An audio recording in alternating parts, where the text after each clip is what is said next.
Namaste, very good afternoon students. Welcome again to my YouTube channel GK Law Classes. So as you all know that we are doing a series on very important questions from various legal subjects. So the subject for today's video is companies law. So आज जो है हम company law के different important questions discuss करेंगे. I hope आपने administrative law वाली video को check out कर लिया होगा. जिसने नहीं किया वो जाके कर सकता है. इसके अलावा Constitution of India और jurisprudence के important questions भी आप लोगों को हमारे चैनल पे मिल जाएंगे in the various concerned videos.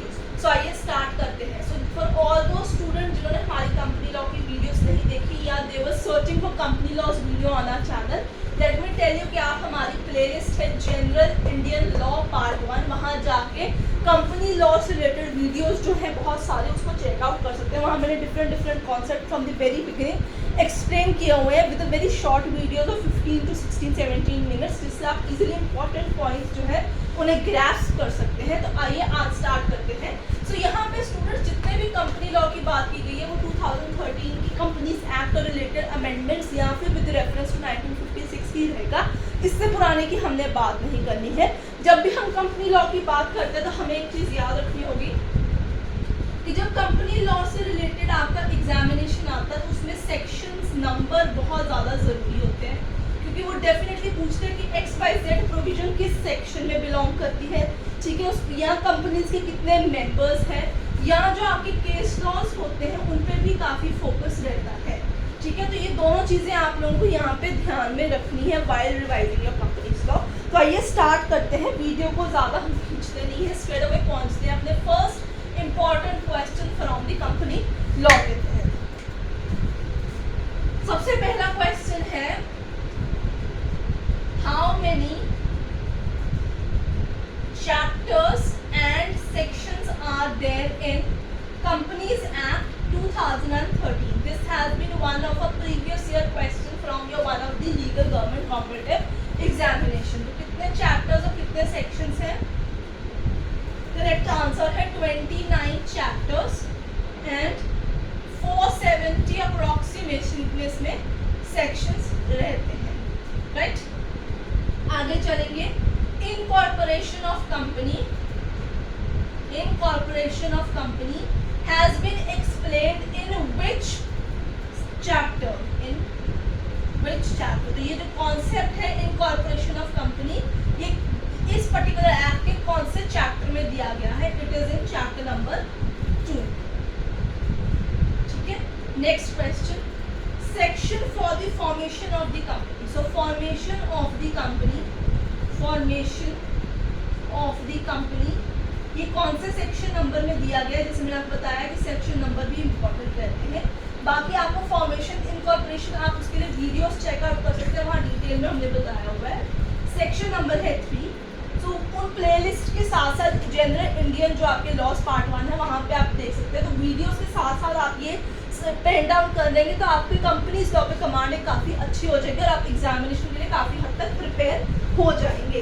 ठीक है. नेक्स्ट है, how many types of companies, how many types of companies are there according to the company.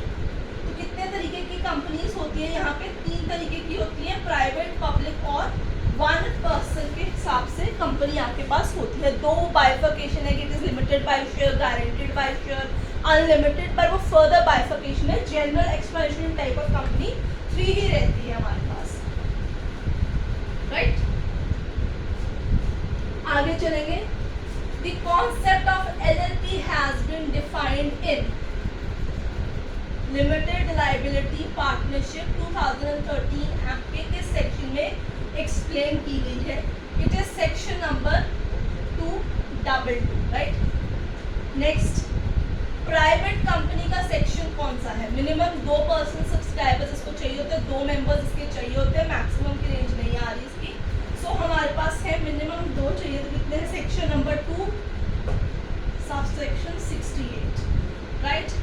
Public company के लिए कितने लोग हमें मिनिमम चाहिए as an subscriber for their? 7 people हमें चाहिए in order to make a public company. Right. Section 271. आगे अब आपका वो क्वेश्चन आ गया, how a company has been form. ये सारे important sections PYQ of various different legal examinations में हमने इसे देखा है, अभी नहीं तो 3-4 साल पहले ही डेफिनेटली देखे गए हैं। तो आपको पब्लिक प्राइवेट कंपनीज जो चैप्टर है वो कौन सा, ये सारे इंपॉर्टेंट क्वेश्चन इनके सेक्शन नंबर्स डेफिनेटली याद होने चाहिए। आगे बात करेंगे नेक्स्ट क्वेश्चन में, according to section 3 subsection 2 a company may be formed as, the correct answer is company limited by shares. So company can be formed as company limited by shares, company limited by guarantee, and an unlimited company. ये section 3 के 2 part के accordingly ये answer आपके पास है। Incorporation of company, chapter number है 2, incorporation of a company. जब आपका पहला प्रोस्पेक्ट था तब हम इनकॉर्पोरेशन स्टार्ट करते हैं यहाँ पे। सो सेक्शन है यहाँ पे 7, ठीक है। नेक्स्ट है पहला step with incorporation of company. So in incorporation of the company आपका फर्स्ट स्टेप कौन सा होता है? What is the first step? The correct answer is filing a memorandum, ठीक है। MOA देते हैं, फिर आप अपने लोगों के नाम बताते हैं। The whole process has been explained in our video, तो आप वहां पे चेकआउट कर सकते हैं। आगे चलेंगे, अगला क्वेश्चन, अगर प्रोस्पेक्टस में कोई मिस स्टेटमेंट आती है, ठीक है, for misstatement of prospectus, misstatement of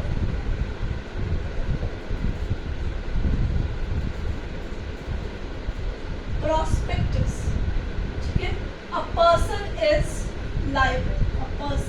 liable for what? Civil है, क्रिमिनल है, कौन सी लाइबिलिटी उसकी रोज होती है यहाँ पे? तो क्रिमिनल सिविल दोनों ही लाइबिलिटी उसकी आ सकती है, सिविल लाइबिलिटी, राइट, बोथ। अब आपको पता होगा कि यहाँ पे प्रोस्पेक्टस आपके डीम्ड भी हो सकते हैं, शेल्फ भी हो सकते हैं और रेड हायरिंग भी होते हैं। तो ये 3 कैटेगरी के होते हैं। इनके जो सेक्शन नंबर्स हैं वो इम्पॉर्टेंट है, उनको आपको याद करके यहाँ पे जाना होगा, right. Next, section number 46 of companies act relate to what? Correct answer is certificate of shares. जो शेयर्स खरीदे गए हैं, सर्टिफिकेट ऑफ शेयर्स, वो सेक्शन नंबर 46 के तहत इशू किए जाते हैं। Next, a certificate of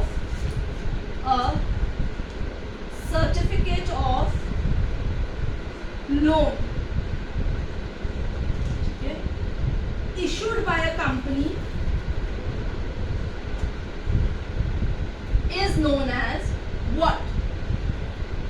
So it is known as, according to Companies Act, a debenture, right? आगे चलेंगे,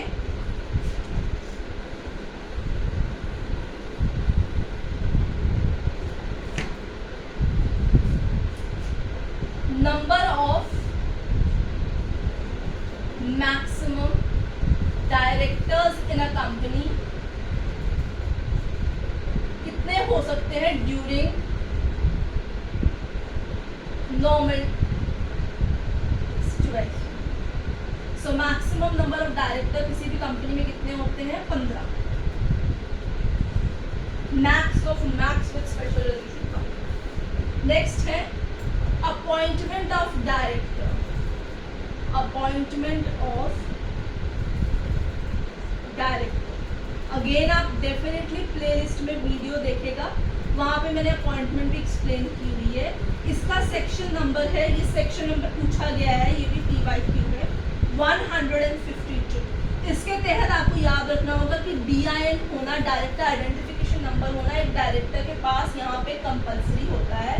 उसका प्रोसेस भी आपको वीडियो के अंदर मिल जाएगा। इसका रिलेटेड सेक्शन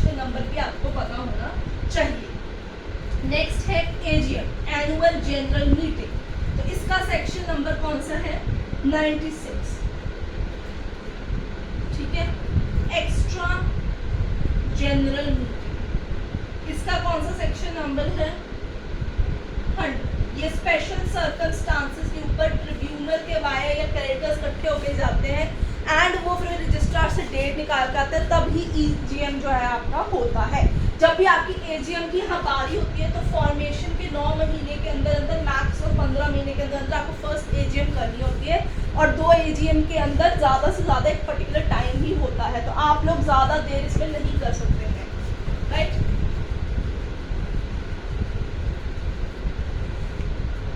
आगे चलेंगे, अब एक और प्रीवियस ईयर क्वेश्चन आ गया है, कॉर्पोरेट सोशल रिस्पॉन्सिबिलिटी। ये यूजीसी का फेवरेट पीवाईक्यू है, 2-3 बार पूछा जा चुका है डेफिनेटली, ठीक है। और इसका सेक्शन नंबर सबसे ज़्यादा इम्पोर्टेंट है 135। तो मैंने इसको जो है अगेन वीडियो में डिस्कस किया हुआ है, जिसमें मैंने बताया what are the prerequisites, what are the prerequisites, क्या आपको चाहिए जिससे आप सीएसआर के तहत एलिजिबल हो जाएंगे। अगर आपने मनी स्पेंड नहीं की तो वो कहाँ रखना है, आपने कितनी देर का एवरेज प्रॉफिट आपने यूटिलाइज करना है, ये सारी चीज़ें हमने वीडियो में डिस्कस की है। नेक्स्ट, अब सीएसआर से रिलेटेड अगला क्वेश्चन है। So in order to be full in the category of CSR, the net worth of the company should be, the net worth of company should be, क्या होनी चाहिए CSR के लिए, आपको एलिजिबल होने के लिए क्या नेटवर्थ होना चाहिए आप लोगों का?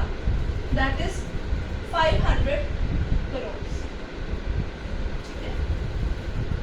Profit, percentage of profit to be spend for CSR activities. Next question आ गया रिलेटेड आपके पास। So percentage of profit, right, to be spend on CSR activities, कितने परसेंट आपने यूज करना है? 2% ऑफ योर एवरेज प्रॉफिट यहाँ पे यूज हो। नेक्स्ट चलते हैं, आज का जो हमारा यहाँ पे लास्ट क्वेश्चन है कंपनीज लॉ का, वो डिस्कस करेंगे। That is a match the following question, ठीक, तो उसको ध्यान में रखते हैं। मैं यहाँ पे लिखूंगी आपके लिए, आप उसको as it is pen down कर लीजिए और फिर मैं आपको करेक्ट आंसर डेफिनेटली बता दूंगी। आई होप आपको आज की वीडियो पसंद आ रही होगी, आ रही है तो लाइक शेयर डेफिनेटली कीजिएगा। यहाँ पे हम बात करने लगे हैं section number on one side vis-a-vis the particular subject that has been discussed in the section numbers A, B, C and D, right?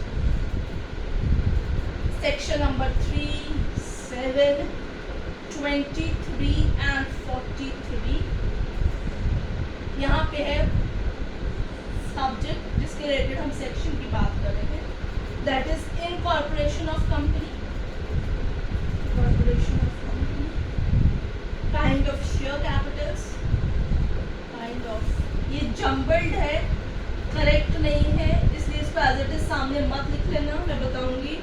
Public offer and private placement, public offer and private placement, formation of company.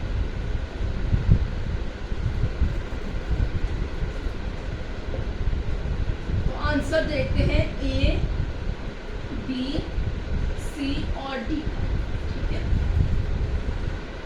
सो कौन सा इसका correct answer रहेगा?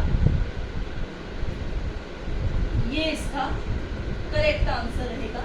सो सबसे पहले आएगा section 3, that is the formation of the company, 7 incorporation of the company, 23 public offer private placement and 43 kind of share capitals. So student, this was all about the important question in regard to your company's law. I hope आपको आज की video पसंद आई होगी, तो आप definitely जो playlist है उसमें जाके वीडियोस जो है कंपनी लॉ से रिलेटेड उसको सारी चेकआउट कीजिएगा, नोट्स वहाँ से बनाइएगा। इस पर भी ध्यान रखिएगा, जैसे मैंने कहा केस लॉ, सेक्शन नंबर्स काफ़ी इंपॉर्टेंट है, CSR इंपॉर्टेंट है, प्रॉस्पेक्टस के type and formation of the company, ये कुछ इंपॉर्टेंट एस्पेक्ट है। तो अगर आपको कोई भी डाउट है आप कमेंट सेक्शन में मेंशन कर सकते हैं। अगर आपको आज की वीडियो पसंद आए तो लाइक शेयर कीजिए, जिससे चैनल को सब्सक्राइब नहीं किया आज ही हमारे चैनल जीके लॉ क्लासेस को सब्सक्राइब कर लीजिए। I will see you next with another subject, new video, new topic. Till then keep learning.